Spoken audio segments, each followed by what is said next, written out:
Selamünaleyküm aziz yurttaşlar. Bizde bunaçılar. Canlımsızlar. Demir işlerimizi gösterip ötemiz yine.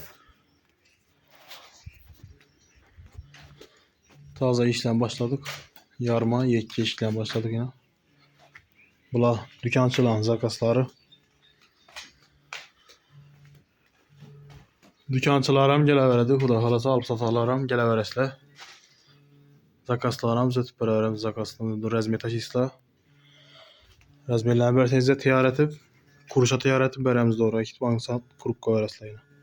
Halasanızda şumkeli, nijevkeli, hemen variantten ötüp beraberimiz.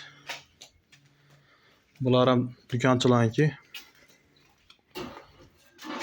Satıva buyurup koydular. Arkası elde demir etip. Arkası elde demir hem işliveremiz. Arkası alikafon, laminat, farkı yok. Lisler hem erhilinden boyuna, kalınından hem bu.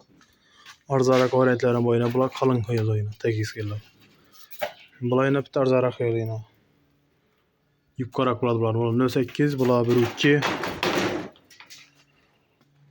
Hemen variantten bu. Şimdi yarım ayıdan bu. Yemodi tek iskiller hem boyuna. Minus.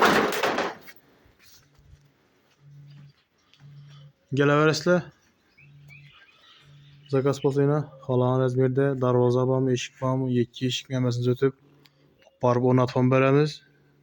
Alıp satadigan dükkanchilar bilan ishlashamiz.